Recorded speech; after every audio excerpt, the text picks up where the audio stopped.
अगर मैं कहूं कि पृथ्वी की जमीन दो राक्षसों की लाशों से बनी है, तो क्या आप यकीन करेंगे? क्या आपने कभी भगवान विष्णु को घोड़े के सिर वाले रूप में पूजा जाते हुए देखा है? और क्या आप जानते हैं जिस जमीन पर वो विराजमान है वो किसी धरती से नहीं, दो राक्षसों की लाशों से बनी है। ये कहानी असम की है, जिसका सच जानकर रोंगटे खड़े हो जाएंगे। भारत के 7 सिस्टर्स पूर्वोत्तर भारत के असम में भगवान विष्णु का एक रहस्यमय रूप पूजा जाता है, हायग्रीव अवतार, घोड़े का सिर और मानव का शरीर। लेकिन सवाल यह है, भगवान ने ऐसा रूप क्यों लिया? कहानी जाती है सृष्टि के आरंभ तक, जब चारों ओर सिर्फ अथाह जल था। भगवान विष्णु की नाभि से कमल प्रकट हुआ और उस पर ब्रह्मा जी।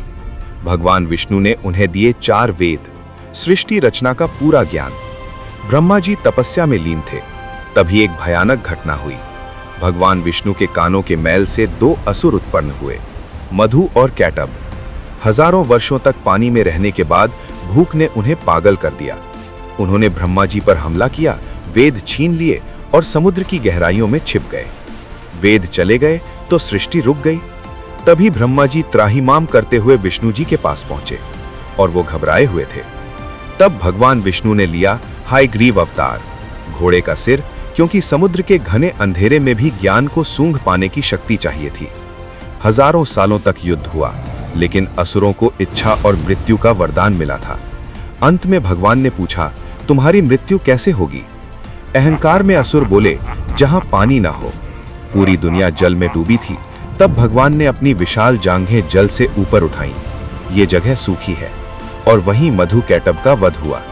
उनकी देह से निकली भारी मेद चर्बी जम गई और वही बनी ठोस धरती। इसीलिए पृथ्वी को कहते हैं मेदिनी। युद्ध के बाद भगवान हायग्रीव ने असम के मणिकूट पर्वत पर विश्राम किया। वेद लौटे, ज्ञान लौटा और सृष्टि आगे बढ़ी। इसीलिए हायग्रीव भगवान आज भी बुद्धि और तर्क के देवता माने जाते हैं। अगर आपको भारत के ऐसे अनसुने, रहस्यमयी और वास्तविक ग्रंथों की कहानियां जाननी है, कमेंट में जय श्री हरि लिखिए। ऐसी ही भारत की अनसुनी, रहस्यमयी और गहराई से जुड़ी ऐतिहासिक व पौराणिक कहानियों के लिए द आर्टिफिशियल लेंस को सब्सक्राइब करें और इतिहास को सिर्फ सुने नहीं, उसे समझा कीजिए, क्योंकि ये कहानियां सिर्फ सुनने के लिए नहीं, याद रखने के लिए हैं।